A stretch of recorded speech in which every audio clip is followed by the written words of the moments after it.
دوستو، بزرگوں اور بھائیوں، اللہ تبارک و تعالیٰ نے اس امت کو ساری امتوں کا سردار بنایا۔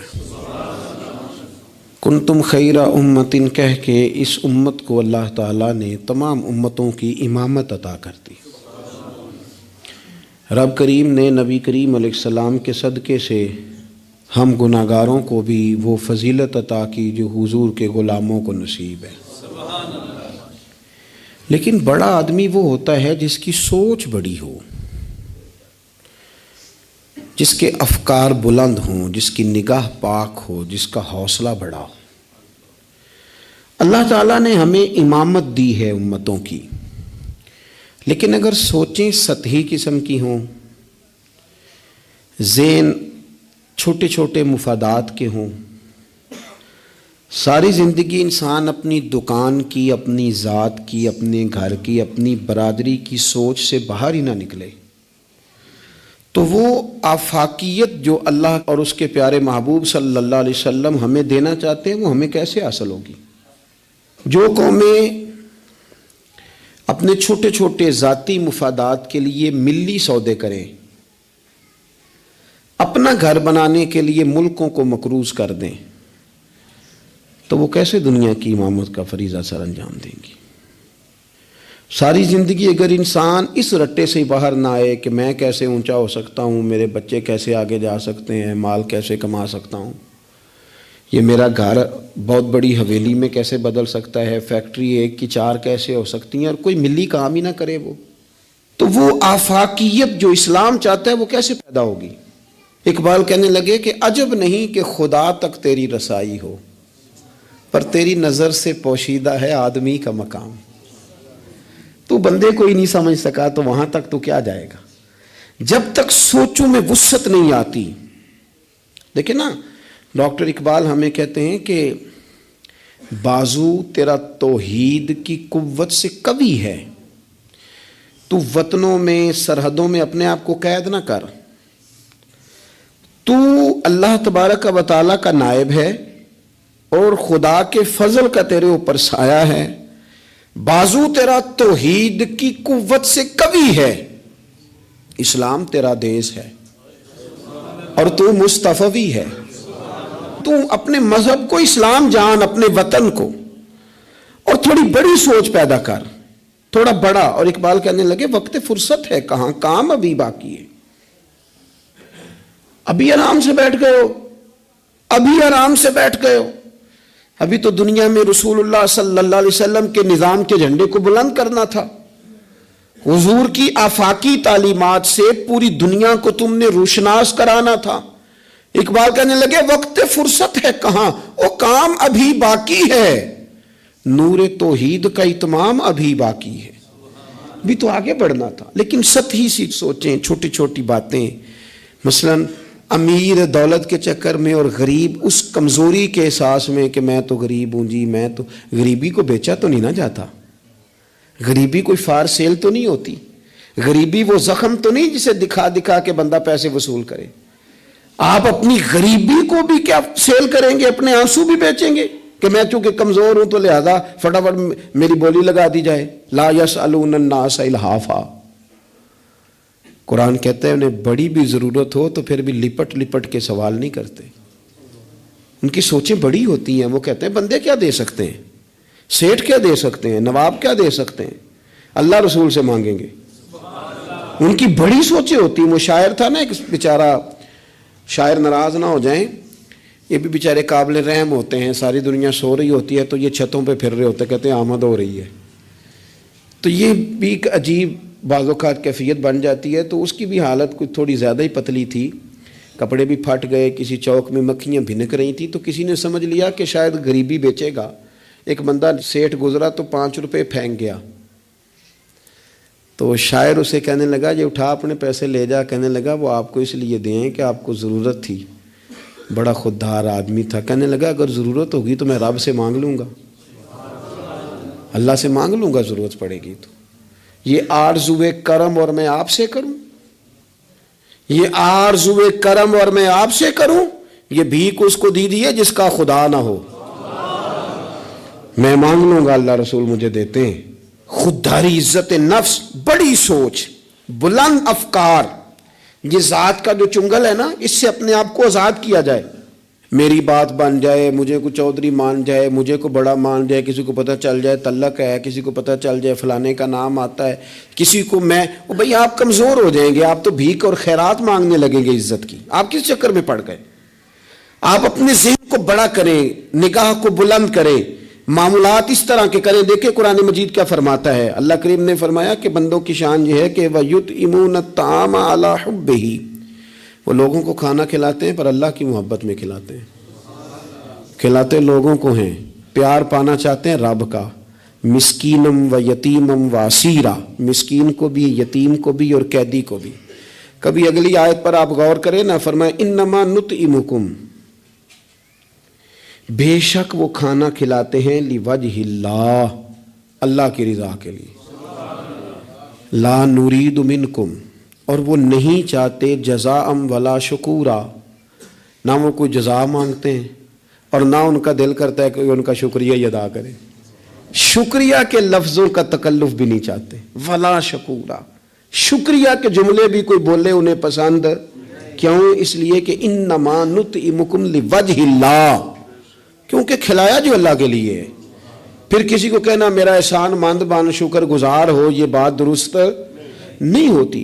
میرے عزیز تھوڑی سی نا بڑی سوچ، ضروری نہیں کہ آپ سماجی ہوں، سیاسی ہوں، آپ کا بڑا رکھ رکھاؤ ہو، یہ کچھ ضروری ہے. آپ کی سوچ بڑی ہو، ذہن میں وسعت ہو، آپ غریب آدمی ہو بھلے، آپ بات ملی کریں، آپ کو اثار کرنا آتا ہو. میں نے پچھلے جمعے بتایا تھا کہ ایک صحابی نے بھوکے رہ کے مہمان کو کھانا کھلایا. ان کی اپنی حالت یہ تھی کہ ایک وقت کا کھانا نہیں تھا. آپ کے مزاج میں وسعت ہو، مزاج میں. بخاری شریف میں حدیث ہے، نبی پاک صلی اللہ تعالی وسلم کے سامنے سے ایک شخص گزرا. کریم محبوب علیہ السلام نے لوگوں سے پوچھا کہ اس کے بارے میں تمہاری کیا رائے ہے؟ عرض کی یا رسول اللہ بہت وزادار آدمی ہے، بڑا باوقار ہے، کوئی بھی بات کرے تو لوگ توجہ سے سنتے ہیں، کہیں پیغام نکاح دے تو اسے رشتہ مل سکتا ہے، کسی کی سفارش کرے تو قبول کی جا سکتی ہے. حضور زیر لب ہلکا سا مسکرائے اور خاموش ہو گئے. بڑے بڑے سیاسی سماجی لوگ ہوتے ہیں نا شہروں میں، وہ بیچارے مطلب ان کا بس نہیں چلتا، کسی کی منت کریں کہ کہہ 2 دفعہ مجھے چودھری صاحب، گزارش کریں، کسی کا ترلا کریں کہ مہربانی کر 2 دفعہ کہہ دے میں بڑا آدمی ہوں، بول دے صحیح. شیخ سعدی کہتے ہیں جس طرح لکڑی کو گھن کھا جاتی ہے، بڑے لوگوں کو خوشامد کھا جاتی ہے، کھوکھلا کر دیتی، صلاحیتیں ضائع ہو جاتی ہیں، تعریف کا اتنا شوق لگ جاتا ہے، اتنی لت لگ جاتی ہے تعریف کی. تو حضور خاموش ہو گئے. تھوڑی دیر کے بعد ایک غریب آدمی گزرا، یہ بخاری ہے. نبی کریم صلی اللہ علیہ وسلم نے فرمایا اس کے بارے میں تمہارا کیا خیال ہے؟ عرض کی یا رسول اللہ یہ تو غریب آدمی ہے، سادہ آدمی ہے، یہ کوئی بات کرے تو لوگ توجہ سے سنے نہ، پیغام نکاح دے تو کوئی اسے رشتہ بھی نہ دے، اور حضور یہ سفارش کرے تو قبول بھی نہ ہو. ایک بندہ پہلے گزر گیا جس کے بارے میں یہ تھا کہ بڑا جناب، لوگ اس کو جانتے ہیں، اس کی بات سنی جاتی، سفارش مانی جاتی، پیغام نکاح دے تو رشتے ملتے. اس کے بارے میں بالکل دوسرا مترادف اور الٹ تبصرہ کیا گیا، یا رسول اللہ یہ غریب آدمی ہے، اس کی وہ وزاداری نہیں. اب نتیجہ حضور نے بیان کرنا تھا، رزلٹ نبی پاک نے دینا تھا. حضور فرمانے لگے وہ جو تم نے کہا نا کہ بڑا وزادار ہے اور سفارشیں مانی جائیں اور پیغام نکاح قبول کیے جائیں، فرمایا اس طرح کے بندوں سے زمین ساری بھر بھی جائے تو پھر بھی یہ جو غریب گزرا ہے نا، یہ ان سب بندوں سے زیادہ افضل ہے. آپ کا کیا خیال ہے کہ نام کی تختیاں زیادہ لگی ہوں تو بندے کا رعب زیادہ ہے، اس نے بڑے افتتاح کیے ہوں تو اس کا رعب زیادہ ہے؟ تو میرے عزیز آپ بڑی سوچ، وسعت والی، بڑا کلیجہ، بڑا حوصلہ. نبی پاک صلی اللہ تعالی علیہ وسلم نا بڑی باتیں ارشاد فرماتے تھے. حضور کی کوئی ایک حدیث بھی، کبھی ایک حدیث پر بھی غور کرو گے تو عالمی سوچ ملے گی آپ کو، آفاقی بات، اس میں دنیا کی ساری حکمتیں پنہا نظر آئیں گی آپ کو. لیکن مسلمان اپنی گلی سے باہر نہیں آتا، اپنی برادری سے باہر نہیں آتا. اس کو یوں لگتا ہے کہ میرے گھر پیسے آ گئے نا، ایسی ہوا چلی ہے کہ ہر شخص سوچتا ہے اور تمام شہر جلے، بس ایک میرا گھر نہ جلے. حالانکہ سارے جل گئے تو کس کے ساتھ زندہ رہے گا؟ بستیاں اجڑ گئیں تو کدھر جائے گا؟ آپ اپنی مزاجوں کے اندر وہ وسعت لائیں، وہ بڑائی پیدا کریں. اٹھ باندھ کمر کیوں ڈرتا ہے، پھر دیکھ خدا کیا کرتا ہے. درویش نے لکھا ہے، وہ کہتے ہیں ایک شخص نے نا، بس تمثیل سمجھانے کے لیے ہوتی ہے نا مثالیں. ایک شخص کسی چیز کی تلاش میں تھا، وہ چیز پہاڑوں پہ ملتی تھی. پہلے بھی کئی لوگ گر گئے، سمجھ لیں کوئی پھل تھا، کوئی جڑی بوٹی تھی، کوئی چیز تھی، پہاڑ بڑا اونچا تھا، وہاں سے ملنی تھی. یہ بھی گیا اس کی تلاش میں. تو یہ جب ایک پہاڑ پہ چڑھا تو ڈھلان تھی، پاؤں پھسل رہے تھے. اس نے ہمت نہیں آ رہی، اس نے نا کدال پکڑا، سامان پکڑا لوہا کاٹنے کا. اس نے وہ پہاڑ کاٹ کے تو وہاں 50-60 سیڑھیاں بنائیں.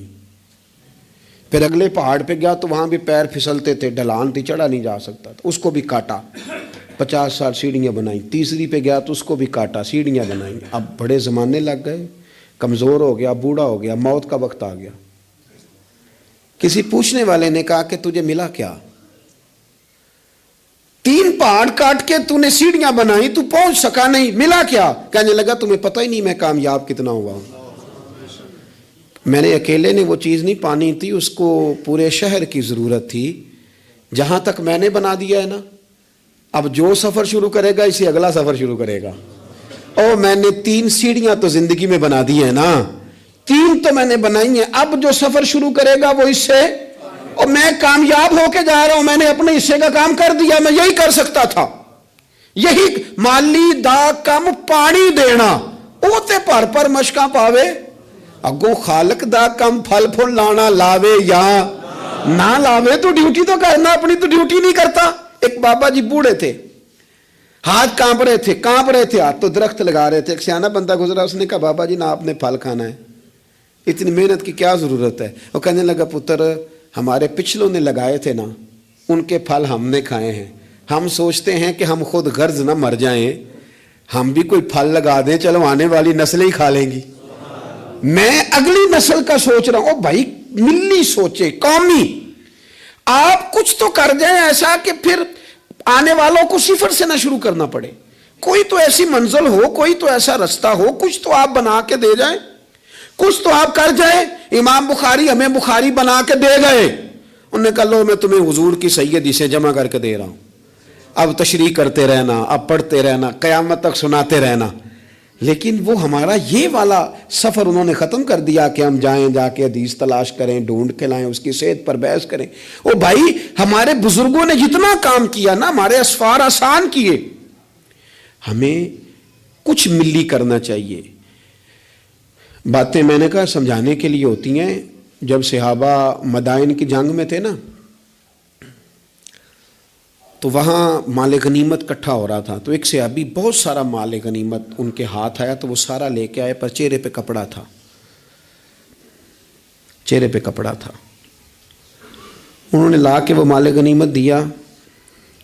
واپس جانے لگے تو لوگوں نے پوچھا یار تم اتنا مال لے آئے ہو، تم رکھ بھی سکتے تھے، ہمیں کیا پتا تھا تمہارے پاس ہے، تو نام ہی بتا دو. تو کہنے لگے نام بتاؤں گا تو کیا کرو گے، تعریف ہی کرو گے نا. میں وہ تعریف کرانا چاہتا ہوں جو میرے رب کریم کی بارگاہ سے انعام ملے اور فرشتوں کی زبانوں پہ آئے.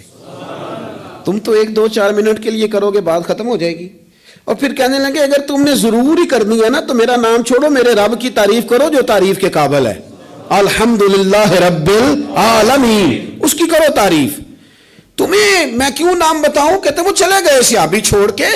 تو لوگوں کو اتنا تجسس ہوا کہ کوئی پیچھا کر رہا ہے، کوئی ان کے دوستوں سے پوچھ رہا ہے، کوئی ان کے قبیلے سے پوچھ رہا ہے. جب وہ سارے لوگ گھوم رہے تھے نا، اللہ اکبر، تو صحابی سے لوگوں نے کہا کہ آپ کے پیچھے تو لوگ لگ گئے ہیں. کہنے لگے دیکھ لو پھر، اگر میں نے اپنی تعریفیں کو روکی تھی تو میرے رب نے جگہ جگہ میری تعریفیں کرا دی، جگہ جگہ. اور میرے دل میں ابھی بھی نہیں ہے کہ میری تعریف کی جائے. تعریف اس رب کی ہونی چاہیے جو تعریف کے لائق ہے. ہم نا سطحی سوچے پیدا کرتے ہیں، سطحی. شہاب نے ایک جگہ پہ لکھا ہے، اس نے کہا یہ جہاں آج منگلا ڈیم ہے نا، یہاں پہلے میرپور شہر ہوتا تھا. اصل ایک جنگ میں جب یہ تباہ ہوا نا تو بڑا درد تھا شہر کے پرانے لوگوں میں کہ ہمارا شہر پھر سے آباد ہو جائے. کہتے ہیں میری ڈیوٹی تھی، ایک افسر میرے ساتھ اور تھا، جیپ میں جا رہے تھے، ایک بوڑھا آدمی، اس کی بیوی ساتھ. گدے پہ 2 بوریاں رکھ کے گزر رہا ہے. ہمارا گاڑی قریب سے گزرنے لگی تو ہاتھ دے کے کہنے لگا پتر بیت المال کدھر ہے جہاں مال جمع کراتے ہیں؟ حکومت کی وزارت خزانہ کا دفتر کہاں ہے؟ کہتے میں نے بوڑھے کو دیکھا اور اس کی بیوی کو دیکھا, دونوں, ایک نے اس طرف سے بوری پکڑی ہے, ایک نے اس طرف سے گدھا چل رہا ہے. میں نے ان سے کہا بابا کدھر جا رہے ہو اور یہ کیا ہے؟ کہنے لگے پتر ہمارا شہر تباہ ہو گیا ہے. تو میں نے اور میری بیوی نے کئی مہینے لگا کے ملبہ صاف کر کے چاندی اور سونا جمع کیا ہے. یہ 2 بوریوں میں بھرا ہے. پتر صحیح نظر بھی نہیں آتا, یہ پہنچانا ہے ذرا بیت المال میں تاکہ ہمارا شہر پھر سے بن جائے, حکومت کے خزانے میں پیسے آئیں, یہ بستیاں پھر سے آباد ہو جائیں. ہمارے بزرگوں کی, ہمارے بڑوں کی یہاں قبریں ہیں, یہ شہر بستا رہے, ہنستا رہے, لوگ یہاں آتے رہیں, کوئی ہماری قبروں پہ. کہتے میں نے بابے کے ہاتھ دیکھے تو چھالے سے بھرے ہوئے, اس کے کپڑے دیکھے تو پھٹے ہوئے, بوری سونے کی بھری ہوئی. کہتے میں رو پڑا. میں نے کہا تیرے قربان جاؤں, تو نے اتنی محنت کی ہے گھر بنانے کے لیے نہیں, شہر بسانے کے لیے. او بھائی کوئی شہر بسانے کو بھی تو محنت کرے نا, کوئی ملک بنانے کو بھی تو محنت کرے نا, کوئی دین کے آفاقی پیغام اور آفاقی قدروں کی بحالی کے لیے بھی کوشش کرے نا. سطحی سوچیں, تمام شہر جلے بس ایک میرا گھر نہ جلے. کوئی ایسا کام, کوئی ایسا معاملہ, کوئی ایسی چیز جو آفاقی ہو, جو بڑی ہو. آپ کی سوچیں اگر تھوڑی سی بھی وسعت پیدا کر دیں تو اللہ تعالیٰ اس میں آپ کے لیے برکت پیدا کر دیتا ہے. آپ تھوڑا سا ذوق پیدا کریں, تھوڑا سا. میرے اسا فرمایا کرتے تھے مدرسوں کے بچوں سے پیار کرتے رہنا, خدا اپنے بچوں پہ ویسے ہی رحمت کرتا رہے گا. کسی غریب کی اشکشوئی کرتے رہنا, گھر کا چراغ خود بخود ہی جلتا رہے گا. سوچیں چھوٹی ہیں, سطحی ہیں, ہمارا مفاد چھوٹا ہے, ہم اس کے اندر وسعت لانے کو تیار نہیں ہوتے, چھوٹا لالچ برپا کرتے ہیں, حضور بڑی سوچ دیتے. سراقہ بن مالک کہتے ہیں کہ ابو جہل نے کہا کہ 100 سرخ اونٹ ملیں گے جو حضور کو معاذ اللہ گرفتار کرے گا. میں 100 سرخ اونٹوں کے لالچ میں گیا اور میں حضور تک پہنچ گیا. وہ تو حضور نے حکم دیا تو زمین نے میرے گھوڑے کے پیر پکڑ لیے, اندر دستے چلے جا رہے تھے. کہتے ہیں میں نے کہا کہ حضور میں 100 سرخ اونٹ کے لالچ میں آیا ہوں. اس زمانے میں سب سے بڑی سلطنت کیسر روم کی تھی, اور اس کی جو شے سب سے زیادہ مشہور تھی وہ سونے کے کنگن تھے. ظاہری طور پر بڑا بادشاہ اور بڑی چیز ہاتھوں میں. آپ خاص غور کریں میں کیا کہنے لگا ہوں. او سنگیو, وہ کہتے ہیں میں آیا تھا 100 سرخ اونٹ کے لیے. تو حضور مجھے فرمانے لگے تو 100 سرخ اونٹ کے پیچھے میں ہے اور میں تیرے ہاتھوں میں کسرا کے کنگن دیکھ رہا ہوں. او بھائی اس سے باہر نکل, اب تو 100 سرخ اونٹوں سے, یہ بھی کوئی بات ہے؟ اتنا چھوٹا مفاد رکھنے کا کیا مطلب ہو؟ آپ اپنی زندگی میں بڑی اور آفاقی سوچ پیدا کریں. امام غزالی کہتے ہیں تو بانٹنے کا ذہن تو بنا, خدا تجھے بانٹنے کی توفیق بھی عطا کر دے گا. ذوق تو پیدا کر, لیکن نہیں, چھوٹی چھوٹی باتیں, تھکی تھکی باتیں, کچی کچی باتیں, کمزور کمزور سہمے سہمے سے لوگ. او حالات کے سہمے ہوئے لوگوں کو بتا دو حالات بدل جاتے ہیں, کوئی ایک جیسے نہیں رہتے. ہر وقت کمزور بات کرنی اور ہر وقت جناب انداز. حضرت سیدنا امام زین العابدین بڑا بانٹا, انہوں نے سوچ بہت بڑی تھی, یعنی آفاقی مزاج کے لوگ, اونچے قد کا مزاج, اونچے رویے. ایک بندہ آپ کے پاس آیا تو اس نے آ کے کہا حضور میں بھوکا ہوں, مجھے کھانا چاہیے. تو امام صاحب نا اونچی اونچی آواز میں رونے لگ گئے, رو پڑے, درد کے ساتھ روئے. پھر گھر گئے, کھانا تھیلے میں باندھ کے سامان لائے اور لا کے نا دیوار کے ساتھ رکھ دیا. اس کو بلایا, کہنے لگے فلانی دیوار کے ساتھ میں نے کھانا رکھا, اٹھا کے لے جا. آپ کے صاحبزادے کہنے لگے ابا جی ایک تو رونا آپ کا میری سمجھ میں نہیں آیا, لوگ سوال کر ہی لیتے ہیں, اور پھر یہ کہ آپ نے دیوار کے ساتھ رکھا تھا اسے دے دینے میں کیا حرج تھا. تو امام صاحب فرمانے لگے پتر رویا اس لیے ہوں کہ یار وہ بھوکا تھا اور مجھے پتہ ہی نہیں تھا, پتہ نہیں کتنی بھوک سہ کہ اسے کہنا پڑا ہے. درد آیا ہے کہ خدا سوال کرے گا کہ تیرے پڑوس میں بندہ بھوکا تھا, اس گلی میں بھوکا تھا, تجھے پتہ ہی کوئی نہیں تھا. رو پڑا ہوں کہ مجھے خبر ہونی چاہیے تھی. اور وہاں اس لیے رکھا ہے کہ ہمیشہ لینے والا ہاتھ دینے والے ہاتھ سے چھوٹا ہوتا ہے, لینے والا ہاتھ نیچے ہوتا ہے, دینے والا اوپر ہوتا ہے. آپ فرماتے ہیں میری طبیعت نہیں مانتی کہ کسی مومن کا ہاتھ میرے ہاتھ کے نیچے آئے. یہ سارے ہاتھ شانوں والے ہیں، لہذا میں ہاتھ سے پکڑاتا ہی نہیں. میں کسی کی نظر کیوں جھکاؤں؟ کیوں کسی کو اس طرح کا کروں کہ اس کی نظریں جھک جائے میرے سامنے کہ مجھے اس نے دیا ہے اور وہ شکر گزار بنے. میں یہ کام، اس کسی نے کہا تھا نا کہ یوں تو ہر ایک کو شیطان سے ڈر لگتا ہے، اور مجھ کو اس دور کے کچھ انسانوں سے ڈر لگتا ہے، اور جس کی ہر بات میں پوشیدہ ہو نشتر کی چبھن، ایسے ہر صاحب احسان سے ڈر لگتا ہے. جس نے احسان کر کے پھر نشتر چبھونے، اس سے ڈر آتا. فرمایا میں نہیں چاہتا. اتنی بڑی سوچیں جب لوگوں کی ہوتی ہیں تو پھر میرے بھائی انداز اور ہوتے ہیں. کچھ لوگ ایسے ہوتے ہیں کہ وہ پہلے قوم کا درد رکھتے ہیں، لیکن پھر جب انہیں دولت مل جاتی ہے، کوئی عہدہ مل جاتا ہے، پھر اس طرح کے نہیں رہتے. بعض لوگ پہلے نیک ہوتے ہیں، بڑے پرہیزگار ہوتے ہیں، غریبوں کا درد رکھتے ہیں، ان کی سوچیں سلجھ، پھر ان کو عہدہ مل جاتا ہے، پھر آہستہ آہستہ وہ کہنے لگ جاتے ہیں سارا ٹھیک ہے جی، کدھر ہے مہنگائی؟ کچھ بھی نہیں. جب تک کرائے کی گاڑی میں سفر کرتا ہے تب تک تو وہ کہہ رہا ہوتا ہے کہ کتنا کرایہ بڑھا دیا آپ نے، 5 روپے اضافہ کر دیا. اور جب وہ اپنی گاڑی میں بیٹھے، پھر وہ جو بس کے پیچھے ہوتے ہیں وہ بیوقوف نظر آتے ہیں. کیا ہوں اب تو اس کے پاس پجارو ہے، اس کو کیسے وہ لوگ اب بھلے نظر آئیں گے. لیکن وہ بھائی ابھی بھی ہیں کچھ گھر جہاں رات کو یہ ڈسکس ہوتی ہے کہ شادی آ گئی ہے ملتان، تو کرایہ کہاں سے پورا کرنا ہے؟ کرایہ تھوڑا ہے، لہذا بچے رہنے دو، خود چلے جاتے ہیں. وہاں کچھ دینا دلانا بھی پڑے گا. ابھی بھی ہیں لوگ جو بیچارے ادھار پکڑ کے بیاہ پہ کرایہ لگاتے ہیں، لیکن جب سوچ کسی کی وہ رہتی نہیں. عبد الملک بن مروان بڑا نیک کہلاتا تھا، فقہا میں شمار ہوتا تھا. اتنی مسجد میں بیٹھ کے عبادت کرتا تھا کہ اس کو حمامت المسجد، مسجد کا کبوتر کہنے لگ گئے لوگ. لیکن پھر اس کے خلیفہ بننے کا اعلان ہوا. جس دن اعلان ہوا اس دن بھی مسجد میں بیٹھا تھا. پھر اس نے قرآن مجید رکھ کے نا الماری میں، تو کہنے لگتا ہے اب میری اور قرآن کی جدائی ہونے لگی. پھر وہ یہی شخص تھا جس نے حجاج بن یوسف جیسا ظالم آدمی گورنر بنایا. یہ وہی تھا جس کے دور حکومت میں حضرت عبداللہ بن زبیر جیسے لوگ شہید کیے گئے. بس وہ کیفیت ہی نہیں رہی. منصب مل گیا، عہدہ مل گیا تو ختم ہو گئی بات. لیکن کچھ لوگ حضرت عمر بن عبدالعزیز کی طرح کے بھی آئے. اتنا قیمتی لباس پہنتے تھے کہ دنیا عش کر اٹھتی تھی، لیکن وہی عمر بن عبدالعزیز تھے کہ جب خلیفہ بنے تو پھر انہوں نے کہا اس طرح کا پہنوں گا جس طرح کا میری رعایا کا غریب آدمی پہنتا ہے. بیوی سے کہنے لگے مجھے رکھنا ہے کہ مال دولت رکھنا ہے؟ اس نے کہا آپ کو رکھنا ہے. وہ ایک خلیفہ کی بیوی، ایک بادشاہ کی بہن، ایک بادشاہ کی بیٹی تھی، پر سارے زیور خیرات کر دیے، غریبی کی زندگی گزاری. کچھ لوگ نہیں بدلتے، کچھ عہدہ آ گیا، مال آ گیا، روح بھی بدل گیا. کہانیاں ہی اور ہو گئیں. یعنی گاؤں سے آ کر پڑھنے والے بھول ہی گئے کہ کس کی ماں نے کتنا زیور بیچا تھا.